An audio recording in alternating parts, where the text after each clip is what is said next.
యుద్ధం ఓ మరణ శాసనం. రెండు ప్రాంతాలు, రెండు గ్రూపులు లేదా రెండు దేశాల మధ్య జరిగే ఘర్షణ వందల మంది ప్రాణాలు తీస్తుంది. ఇప్పటి వరకు ఈ ప్రపంచంపై ఎన్నో యుద్ధాలు జరిగాయి, ఇప్పుడు జరుగుతున్నాయి. కొన్ని యుద్ధాలు ఆధిపత్యం కోసమైతే మరికొన్ని అస్తిత్వం కోసం. ఇప్పుడు ఈ శతాబ్దంలో కూడా కొన్ని యుద్ధాలు జరుగుతున్నాయి.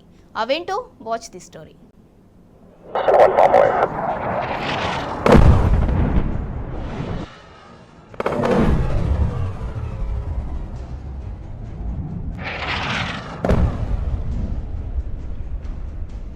యుద్ధం ఈ మాట వింటేనే అందరిలో వణుకొస్తుంది. ఆస్తి, ప్రాణ నష్టమే కళ్ల ముందు కనిపిస్తుంది. ఏరులై పారుతున్న రక్తం, శవాల దిబ్బలు, కూలిన భవనాలు, గుండెలాగిపోయే బాంబుల మూతలు, ఇలా యుద్ధం మనిషిని కోలుకోలేకుండా చేస్తుంది. ముఖ్యంగా ఒక యుద్ధం దేశ ఆర్థిక వ్యవస్థను నాశనం చేయడంతో పాటు ప్రపంచ దేశాలను కలవరపెడుతోంది. ఈ శతాబ్దం ఆరంభంతో పోల్చుకుంటే ఇప్పుడు మరింత హింసాత్మకంగా మారుతున్నట్లు కనిపిస్తోంది. అక్టోబర్ 7 నుంచి వేల మరణాలకు కారణమైన ఇజ్రాయిల్ హమాస్ యుద్ధంతో పాటు 2024 ఫిబ్రవరికి 2 ఏళ్లు పూర్తి చేసుకోనున్న ఉక్రెయిన్ రష్యా దాడి, ఇలా ప్రస్తుతం పెద్ద ఎత్తున ప్రపంచంలో సాయుధ పోరాటాలు జరుగుతున్నాయి. Burkina Faso, Somalia, Sudan, Myanmar, Nigeria, సిరియాల్లో జరుగుతున్న యుద్ధాలు క్షణక్షణం ప్రాణభయాన్ని కలిగిస్తున్నాయి.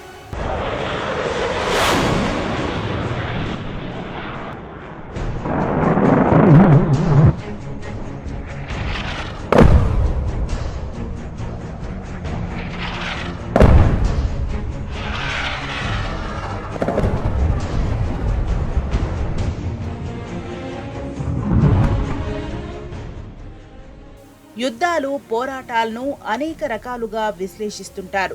యుద్ధంలో జరిగే మరణాల సంఖ్యను ప్రామాణికంగా తీసుకొని యూసీడీపీ అనే అంతర్జాతీయ సంస్థ ఓ నివేదికను విడుదల చేస్తోంది. అందులో ఏడాది కాలంలో ఓ యుద్ధంలో 1000 మందికి పైగా మరణిస్తే దానిని కాన్ఫ్లిక్ట్ అంటారు.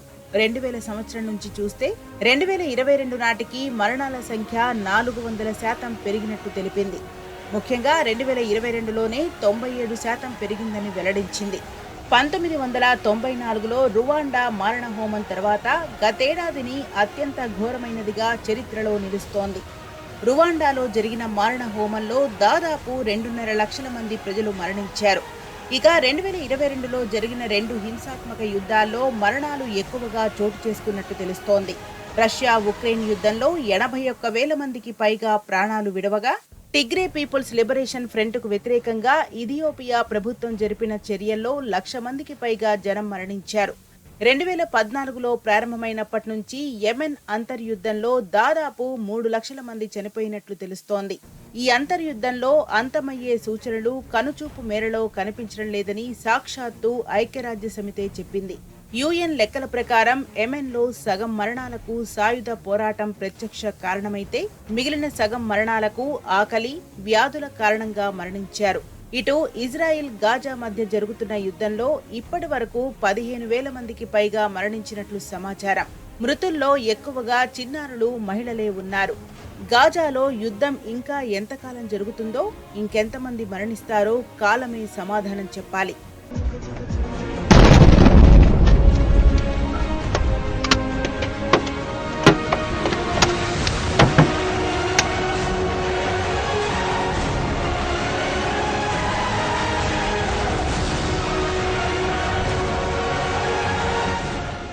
ఉత్తరాఫ్రికాలోని సాహెల్ రీజియన్లో జరిగిన సాయుధ సంఘర్షణల్లో బుర్కినా ఫానో యుద్ధం అత్యంత హింసాత్మకమైనది.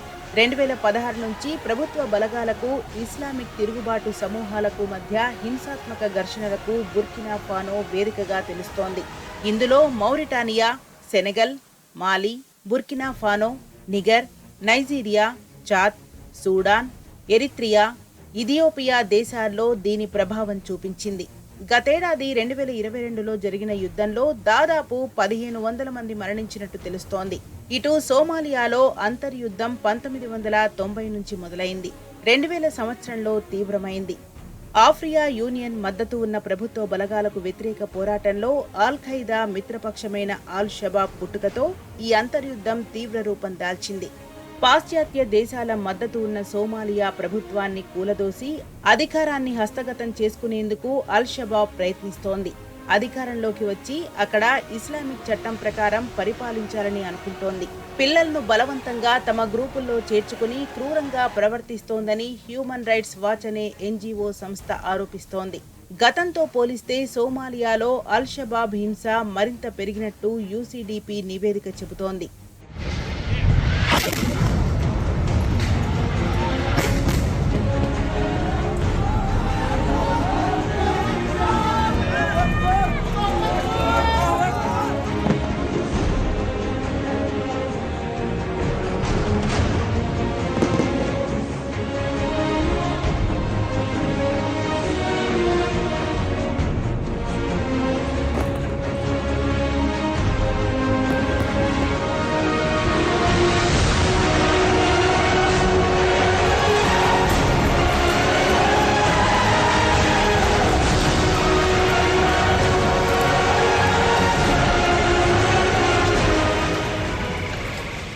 సూడాన్లోని మానవతా సంక్షోభాన్ని ఊహించలేనిదని ఐక్యరాజ్యసమితి మైగ్రేషన్ ఏజెన్సీ అభివర్ణించింది.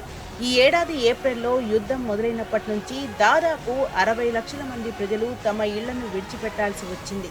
సూడాన్ మిలిటరీ బలగాలకు ప్రభుత్వాన్ని నియంత్రించడానికి ప్రయత్నిస్తున్న పారామిలిటరీ బృందానికి మధ్య 6 నెలల్లో జరిగిన ఈ ఘర్షణలో 9,000 మంది చనిపోయారని ఐక్యరాజ్యసమితి చెప్పింది. ఇటీవలి కాలంలో అత్యంత దారుణమైన మానవతా సంక్షోభాల్లో ఒకటిగా ఇది నిలుస్తోందని ఐక్యరాజ్యసమితి పేర్కొంది. ఐక్యరాజ్యసమితి మైగ్రేషన్ ఏజెన్సీ ప్రకారం ఈ పోరాటం కారణంగా 2.5 కోట్ల మంది అంటే దేశ జనాభాలో సగానికి పైగా మానవతా సహాయాన్ని అందుకునే స్థితిలోకి జారిపోయారు. విద్య, వైద్యం దారుణంగా దెబ్బతినడంతో పాటు దేశ ఆర్థిక పరిస్థితి మరింత దిగజారింది. 2021లో మియన్మార్లో మిలిటరీ తిరుగుబాటు కొత్త ప్రభుత్వానికి వ్యతిరేకంగా నిరసనకారుల అట్టుడికింది. ఈ ఘటనలతో ఆ దేశంలో దాదాపు 13,000 మందికి పైగా మరణించగా 15 లక్షల మంది నిరాశ్రయులుగా మారారు. ఇటు నైజీరియా, సిరియాల్లో అంతర్గత పోరాటాల వల్ల గతేడాది 1000 మంది మరణించినట్టు తెలుస్తోంది. 1960 నుంచి కొన్ని గ్రూపులతో నైజీరియాలో హింస జరుగుతూనే ఉంది. భూభాగాలపై నియంత్రణ కోసం ప్రభుత్వ బలగాలకు వివిధ రాష్ట్రాల్లోని రాడికల్ ఇస్లామిక్ గ్రూపుల మధ్య యుద్ధం జరుగుతోంది. ఇటు 2011 మార్చిలో అధ్యక్షుడు బషర్ అల్ అసద్ కు వ్యతిరేకంగా జరిగిన నిరసనలతో సిరియాలో అంతర్యుద్ధం మొదలైంది. తిరుగుబాటు గ్రూపులతో పాటు Russia, Türkiye, Qatar, Saudi Arabia, US వంటి విదేశీ శక్తులు కూడా అంతర్యుద్ధంలో మారణహోమానికి ఓ కారణమయ్యాయి.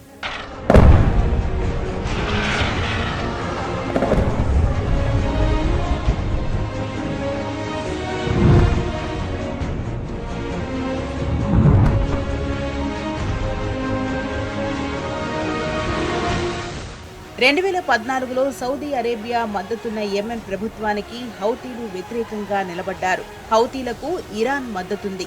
2014లో సెప్టెంబర్లో రాజధాని సనాను హౌతీలు స్వాధీనం చేసుకున్నారు. సౌదీ అరేబియా నాయకత్వంలోని ఒక సంకీర్ణం ప్రతిస్పందించింది. 8 ఏళ్లు వేలాది వైమానిక దాడుల తర్వాత కూడా తిరుగుబాటుదారులు ఇంకా రాజధానిని నియంత్రిస్తున్నారు. ఐక్యరాజ్యసమితి జోక్యంతో 2022లో 6 నెలల కాల్పుల విరమణ ఒప్పందంపై సంతకాలు చేసినప్పటి నుంచి అక్కడ హింస కాస్త తగ్గింది. అయితే హౌతీలు, సౌదీ మధ్య చర్చలు ఆగిపోయాయని వస్తోన్న నివేదికలపై ఆందోళనలు పెరుగుతున్నాయి. దేశం మరింతగా చిన్నాభిన్నమైంది. ఈ విభజన కేవలం హౌతీ తిరుగుబాటుదారులు ప్రభుత్వానికే పరిమితం కాలేదు. అక్కడ యుఏఏ మద్దతుతో వేర్పాటువాద ఉద్యమం కూడా పుట్టింది. వివిధ కారణాలతో ఒక్కో దేశంలో జరుగుతున్న హింసతో ప్రజలు నరకయాతన అనుభవిస్తున్నారు. కళ్ల ముందే అయినవారు కన్నుమూస్తుండటంతో తల్లడిల్లిపోతున్నారు. ప్రాణాలు తీసే ఈ యుద్ధాలు ఎందుకంటూ నినదిస్తున్నారు.